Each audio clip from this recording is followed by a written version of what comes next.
আসসালামু আলাইকুম ম্যাম, কেমন আছেন? ওয়ালাইকুম আসসালাম, ভালো আছি। আপনার শরীরে এখন কি অবস্থা ম্যাম? মোটামুটি। মোটামুটি ভালো আছেন। হুম। আপনার মূলত কি সমস্যা ছিল একটু বলেন তো? পিঠে হাড় ক্ষয় ব্যথা ছিল। পিঠে আর হাতে ব্যথা ছিল? হাড় ক্ষয় গেছে। ও পিঠের হাড়ে ব্যথা ছিল, কোমরে ব্যথা ছিল? জি। কত বছর ধরে ছিল ব্যথাটা? 15 বছর। তারপর ওষুধ খাচ্ছি, খালি দমন থাকছে। 15 বছর ধরে আপনার এই ব্যথাটা? এখানে একটু একটু সামান্য সামান্য আসছিল আর কি, মানে বাঙ্গা আমাদের বাড়ি, ওখান থেকে ওষুধ খাইতাম, কমছে। হঠাৎ করে মাসখানে ধরে বেড়ে গেছে আর কি। তারপর বাঙ্গা ডাক্তার দেখাইছি, কমে না। তখন লাস্ট মাসখানেক ধরে 15 বছরের এই ব্যথাটা এতদিন ধরে আপনি সহ্য করেছিলেন? তেমন ছিল না আর কি। তেমন ছিল না, লাস্ট এই মাসখানেক একটু বেশি হয়েছে। খারাপ অবস্থা কি হয়েছিল মাসখানেক?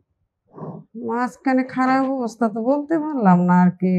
একটা আচার খাইছিলাম, সে এটি হইলো নাকি এমনি হাড় খাইল না, কিভাবে বলতে পারিনি আমি। মানে একদম খারাপ কি পরিস্থিতি হয়েছিল? মানে আপনি একদম এমন কি হয়েছিল যে আপনি হাঁটতে পারেন না বা নড়াচড়া করতে পারেন না? এই মাসখানি ধরে শোয়া কষ্ট হইতো, ওরা কষ্ট হইতো, অনেক ব্যথা করতো, চাপ লাগতো, মানে অনেক কষ্ট হইতো আর কি। নামাজ রোজা করতেও কষ্ট হতো, নামাজ পড়তে কষ্ট হতো? নামাজই আর বেশি বলছি আর কি। খারাপ লাগতো না তখন? কান্না আসতো না যে আমার এত ব্যথা কেন? কাঁদছি, কত কাঁদছি, আল্লাহ ডাকছি, বুলাইছি। তারপর এই আপনার ঢাকা এসে আবার 2 ডাক্তার দেখাইছি, বলে যে রোগের ওষুধ নাই। এসে যে হেনে আমার ছেলে দেখছে, হে বলছে যে হেনে আসতে। ও আচ্ছা আচ্ছা। তাই এখন একটু কমছে আর কি। এখন ভালো আছেন? কতদিন চিকিৎসা নিয়েছেন এখানে? আজকে 11 দিন। 11 দিন চিকিৎসা নিয়েছেন।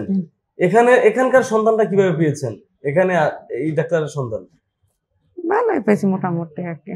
না, এখানকার ডাক্তারের খবরটা পাইছেন কার কাছে? ও এই খবরটা আমার ছেলে বিদেশে থেকে বলছে। ও আপনার ছেলে বিদেশ থেকে দেখেছে? বলছে তার বোনের কাছে দেখে আপনাকে এখানে পাঠাইছে? হ্যাঁ, ছেলে পাঠাইছে আমার মেয়ের জামাইয়ের কাছে, যে এই শিমুল একটা ডাক্তার আছে, সে নিয়ে যাও মারে। আচ্ছা আচ্ছা আচ্ছা। এর আগে কোন ডাক্তার দেখাইছিলেন? এর আগে আমাকে বাড়িতে ফরিদপুর দেখাইছি, ভাঙ্গা দেখাইছি। ফরিদপুর ভাঙ্গা দেখাইছেন? সেই ডাক্তাররা কি বলতো?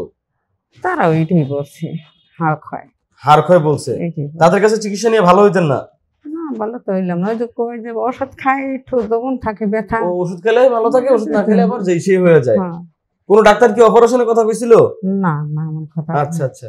তারপর আপনার এই ঢাকা এসে আবারও 2 ডাক্তার দেখাইছে জামাই। 2 ডাক্তার দেখেছে, তা কোনো উপকার পান নাই ওইরকম? তারাও কই অসুখের রোগেরই নাই, চিকিৎসা নাই। আয় হ্যাঁ, তখন আপনার কাছে কেমন লাগছে যখন কইছে আপনি চিকিৎসা নেই? মেয়েরা কান্দে, ছেলেরা কান্দে, আমি কান্দি, সবাই কান্দে, ঘর ধরে পড়ে যাবে, ভাঙ্গিয়া গেলে পড়ে যাবে ঘরে, সবাই কান্দাকাটি করছি। হ্যাঁ, সে বড় ছেলে বিদেশের থেকে পাঠাইছে জামাইয়ের কাছে, এই জায়গায় একটা ডাক্তার আছে, এনে নিয়ে যাও, এই জায়গাটা। তো এখানে আসার পরে স্যার কি বলছে? আরে তো চিকিৎসা দিছি, বলছে কোনো চিন্তা করেন না, ঠিক হয়ে যাবে। বলছে যে আচ্ছা। অথচ এর আগে কয়েকজন ডক্টর আপনাকে একদম ভয় দেখাই দিয়েছে, এটা কোনো চিকিৎসাই নেই। ভয় দেখাইছে। তো এখানে স্যারের সাথে কথা বলার পর মনে হয় একটু সাহস পাইছেন? হ্যাঁ, একটু সাহস।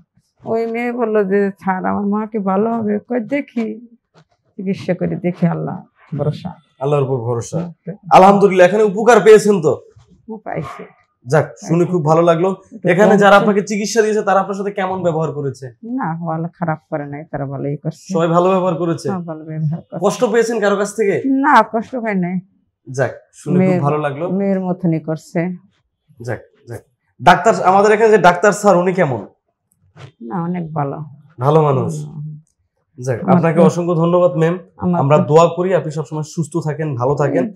বাবা, আমাকে দোয়া করেন আপনারা, আমি যেন ভালো থাকি। অবশ্যই মা, অবশ্যই দোয়া করি। আমাদের স্যারের জন্য দোয়া করবেন, আমাদের ডিপিআরস এর জন্য দোয়া করবেন, কেমন? ডিপিআরস লিমিটেড, আস্থা, বিশ্বাস ও নির্ভরতায় অবিচল।